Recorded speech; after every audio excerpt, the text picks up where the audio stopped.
Bibi? Iya, Nyonya. Masuklah.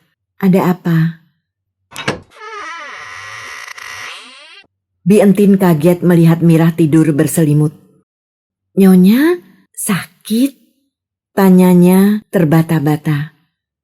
Letih, Bi. Aku ingin tidur. Ada apa?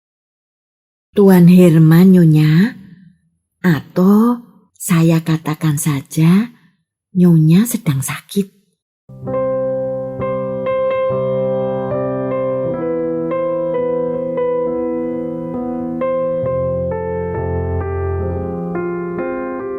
Debu dan Mutiara, karya Tuti Nonka, narator Hanifah Abu Marzuki.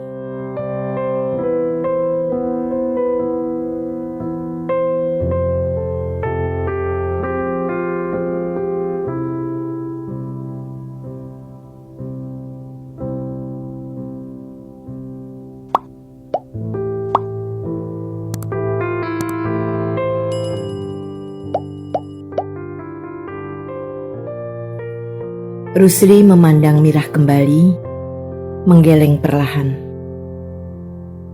Aku akan berusaha tidak menyakitimu lagi. Mirah menghapus air matanya. Nanti kusuruh Bi Entin mengantar susu dan telur ke sini. Rusli berkata lagi. Mirah mengangguk tanpa menjawab. Rusli berdiri dan pergi keluar. Tapi beberapa saat kemudian, yang muncul ke kamar Mirah bukan Bi Entin dengan nampannya, melainkan Rusli sendiri.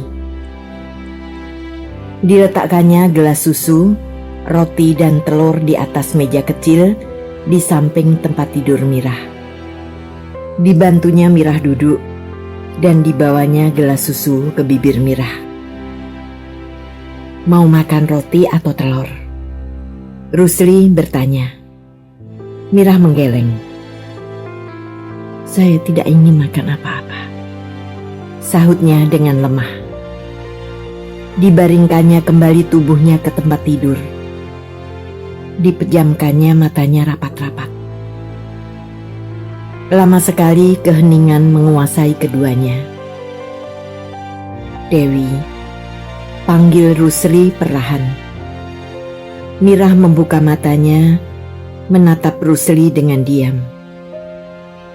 Kalau kau merasa tidak sanggup hidup bersamaku seterusnya, kau bisa bekerja baik-baik. Jangan kembali ke tempat yang dulu. Aku akan memberimu modal. Mirah merasa jantungnya diremas. Rusli membuatnya sangat takut dan gemetar. Dengan sifat dinginnya yang keras, dengan cara bercintanya yang mengerikan. Tetapi, meninggalkan lelaki yang telah begitu baik, mengangkatnya dari jurang kenistaan, dan kata-kata yang diucapkannya dengan ikhlas, serta penuh penyesalan kepadanya itu,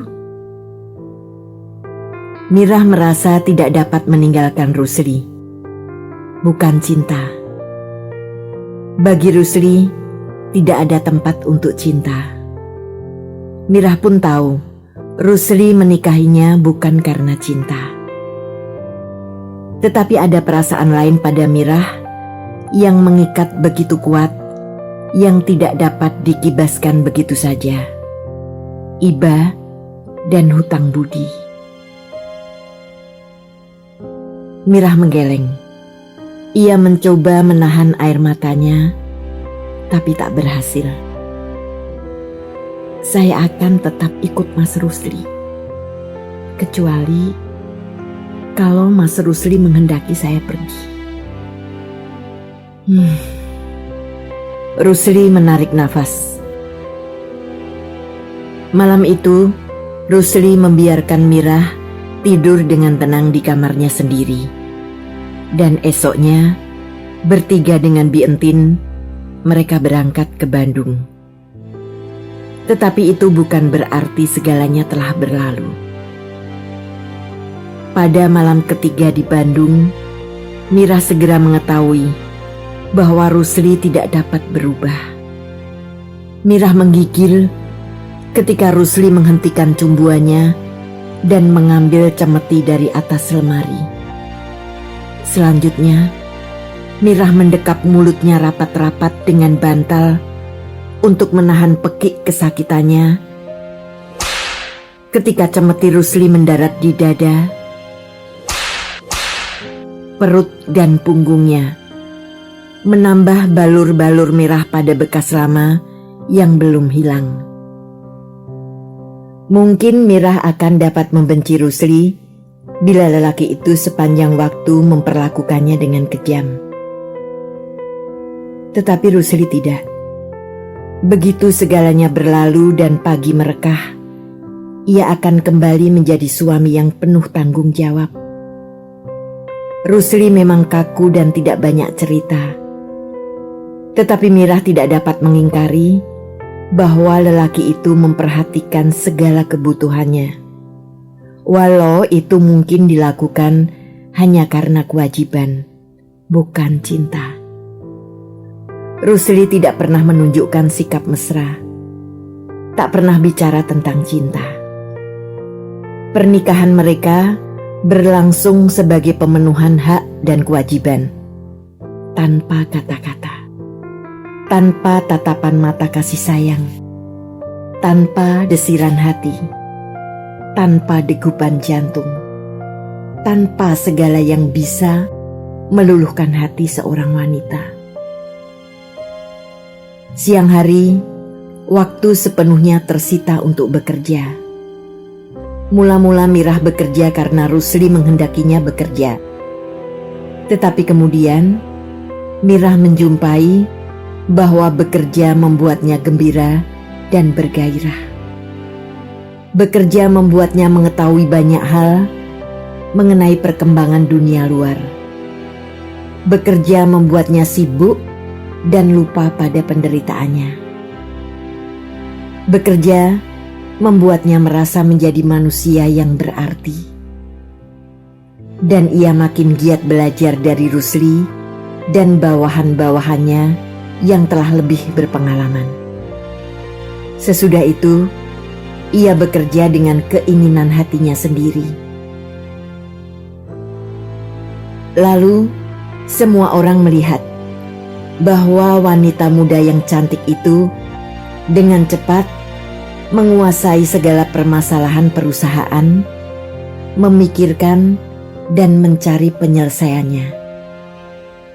Tapi begitu matahari tergelincir ke barat dan pegawai-pegawai pabrik pulang kepada keluarganya dengan gembira, Mirah menghadapi sisi dunianya yang lain dengan mata terpejam dan tubuh menggigil.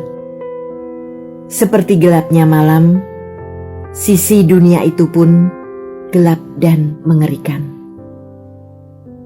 Pernah Mirah merasa demikian putus asa dan ingin menunjukkan kepada Rusli apa yang diperbuatnya selama ini. Suatu pagi, sesudah malam yang pedih, Mirah tetap berbaring di kamarnya. Rusli yang sudah siap ke kantornya di bawah menengok ke kamarnya dengan pandangan heran. "Kau belum siap?" ia bertanya, terdengar kurang senang. Mirah tahu, Rusli membenci segala sesuatu yang indisipliner, termasuk kepada istrinya sendiri. "Aku sakit," jawab Mirah. Lalu dengan perlahan ia berdiri, melepaskan gaun yang membungkus tubuhnya. Dalam timpaan sinar matahari pagi yang cerah, balur-balur merah memar di tubuhnya terlihat begitu parah dan mengerikan. Rusli menatap balur-balur merah itu dengan mata berputar liar, penuh ketakutan. Wajahnya berkerut dan putih seperti kertas. Sejenak tubuhnya gemetar, lalu terbata-bata jatuh ke kursi. Ia menutup wajahnya dengan kedua belah tangan, mengerang seperti binatang disayat kulitnya dan menangis terseduh-seduh. Mirah begitu gugup dan panik sehingga tak tahu harus berbuat apa. Tak pernah dibayangkannya akan demikian hebat reaksi Rusli melihat keadaan tubuhnya. Hari itu, Rusli sama sekali tidak turun ke kantor. Ia duduk saja di kamar kerjanya, pucat dan lemah seperti orang sekarat. Ketika dengan sangat hati-hati, Mirah menyusulnya untuk menandatangani sebuah kontrak dagang, Rusli hanya menggeleng. Suruh orang itu pergi, ia berkata lirih. Ia tahu kontrak bisnis itu sangat penting bagi perusahaan mereka, dan Rusli sudah merintisnya selama beberapa tahun dengan usaha mati-matian. Kini semuanya diabaikan begitu saja, buyar berantakan. Mirah masuk ke kamarnya sendiri dan menumpahkan air matanya di bantal. Ia tidak sanggup melihat Rusli dalam keadaan demikian. Lebih baik ia yang merasakannya, ia yang menanggungnya. Ia sudah terbiasa dengan penderitaan. Sesudah itu, Mirah tak pernah lagi mencoba-coba mengajuk Rusli. Sejak semula, mereka tidur di kamar terpisah atas kehendak Rusli sendiri.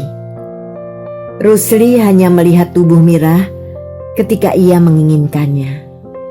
Dan pada saat-saat seperti itu, Rusli sudah menjadi buta. Sudah kehilangan kesadaran akan apa yang dilakukannya. Dewi, ya Tuhan, bisa-bisanya kau melamun di depan kami. Padahal dimanapun, setiap orang pasti terpukau mendengar pembicaraanku. Kau menjatuhkan kebanggaanku pada diri sendiri, Dewi. Dengar, nanti malam tuan kita akan mengajak makan di Homen. Mau nonton striptease katanya. Herman merenggut Mirah dari lamunannya dengan tawa riang yang pasti mampu mencairkan gunung es di kutub utara. Mirah tergagap, cepat-cepat tersenyum manis. Itu harus dilakukannya, sebab ia hanya wayang. Dan Rusli, dalangnya, telah menentukan lakon apa yang mesti diperankannya. Rusli selalu menghendaki Mirah bersamanya. Kalau ia keluar kota untuk sesuatu urusan bisnis, Mirah ikut mengemasi pakaian dan mengangkat koper. Kadang-kadang timbul keinginan aneh pada diri Mirah. Keinginan yang muncul ketika ia merasa hampir gila oleh tekanan batin. Keinginan untuk memasukkan cemeti Rusli ke dalam koper yang akan dibawanya. Tapi itu tak pernah terjadi. Mirah tidak dapat dan tidak berani membayangkan bagaimana reaksi Rusli bila menemukan cemeti di dalam koper pakaiannya. Tapi sekali ini Rusli pergi sendiri. Pabrik begitu sibuk hingga tak mungkin ditinggalkannya bersama dengan Mirah. Ia sendiri akan berkeliling ke Semarang, Surabaya, Solo, dan Jogja selama 1 minggu. Mirah begitu gembira mengetahui ia akan sendirian selama 1 minggu. Selama 1 minggu, ia dapat menghirup napas dengan selonggar-longgarnya, tidur dan bergerak dengan sebebas-bebasnya. Tapi pagi pertama setelah Rusli berangkat, Mirah merasa tubuhnya begitu sansai. Kepalanya berdenyut-denyut, tulang-tulangnya ngilu, dan lututnya gemetaran. Semalam, Rusli memang menginginkannya. Tapi Mirah merasa itu bukan satu-satunya sebab. Ia sudah lama letih, sangat letih. Tapi tak ada waktu untuk merasakan keletihannya. Kini setelah Rusli tidak ada dan ia merasa lepas bebas, keletihan-keletihan yang ditekan itu meledak menimbuni dirinya. Mirah memanggil Arifin, orang kedua sesudah dirinya, dan menyerahkan pengawasan seluruh pekerjaan di pabrik. Lalu ia naik ke rumah dengan setengah sempoyongan. Ia mesti istirahat dan tidur, tidak bisa tidak. Mirah baru saja berbaring dengan selimut menutup seluruh tubuhnya ketika pintu kamar diketuk dari luar. "Bibi?" Mirah bertanya tanpa membuka mata. "Iya, Nyonya," sahut Bi Entin. "Masuklah. Ada apa?"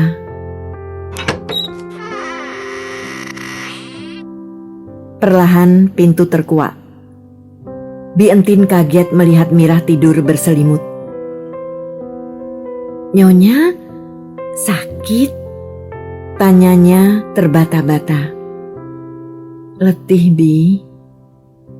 Aku ingin tidur. Ada apa?" "Tuan Herman, Nyonya? Atau saya katakan saja Nyonya sedang sakit?" Herman. Nama itu menyegarkan hati Mirah. Justru saat ini ia membutuhkan Herman. Membutuhkan suara riang dan gelak tawanya.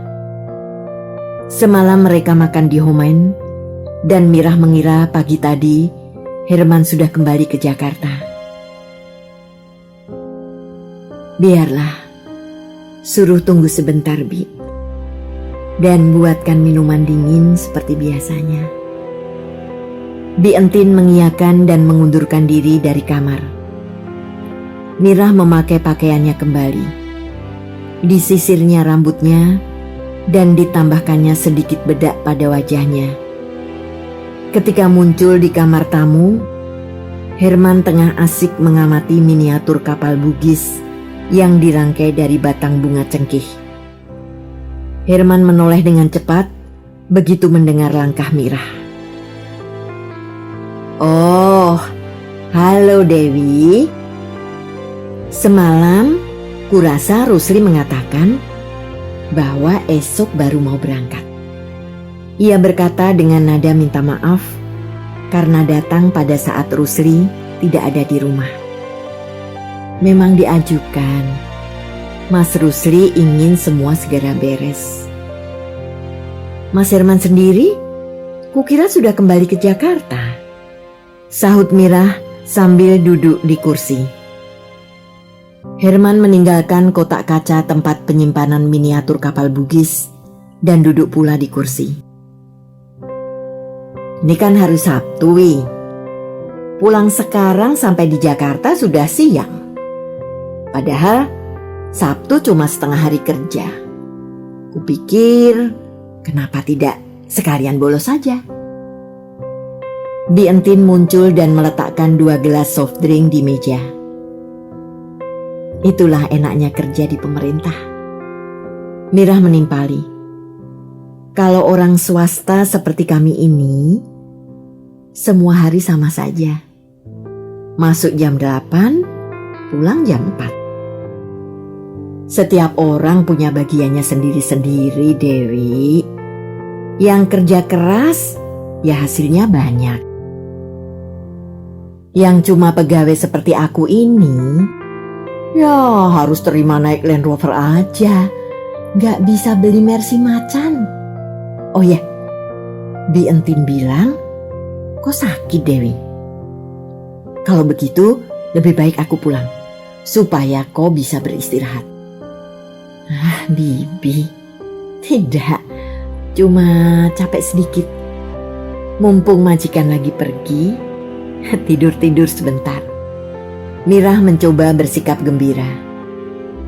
Tapi Herman, lelaki yang selalu tertawa itu, kini bahkan menatap Mirah dengan sungguh-sungguh. Kau benar-benar kelihatan sakit, Dewi. Mukamu pucat dan cekung. Kau tampak letih sekali. Terlalu keras bekerja. Rusli kadang-kadang memang sulit dimengerti. Sudah periksa ke dokter kau, Dewi? Herman bertanya dengan serius. Aku tidak apa-apa, Mas Herman. Sungguh. Mirah tetap berusaha menutupi keadaan dirinya. Dewi, kini Herman menatap Mirah dalam-dalam. Sejak pertama melihatmu, aku sudah merasa ada sesuatu yang tak beres pada kehidupanmu. Kau tertekan, kau menderita. Matamu mengatakan semuanya. Aku sering menggodamu dengan pertanyaan-pertanyaan pancingan.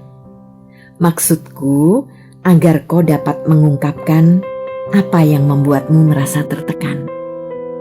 Tapi kau selalu diam dan hanya tersenyum. Dan tahukah kau, Dewi, senyum yang kau tampilkan itu senyum sedih. Sekarang, Dewi, katakanlah, ada apa antara kau dan Rusli? Aku sahabatnya, mungkin satu-satunya orang yang dekat dengannya. Aku ingin, kalau ia berbuat kekeliruan, aku bisa mengingatkannya.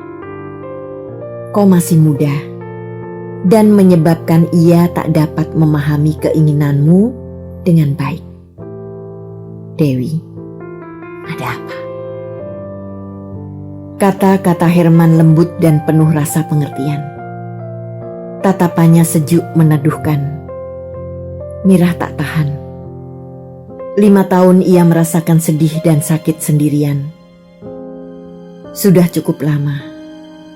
Sudah sampai batas waktu untuk dibagi dengan orang lain. Dengan menahan seduh, Mirah membuka blusnya, memperlihatkan balur-balur merah yang silang menyilang di dada dan punggungnya. Disingkapkannya roknya, memperlihatkan keadaan yang sama di pahanya.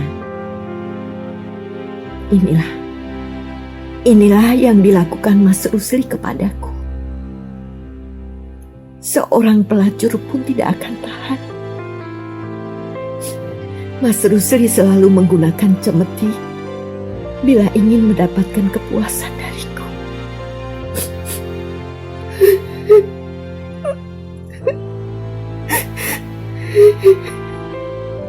Mirah berbicara di antara isak tangisnya yang meledak dengan hebat.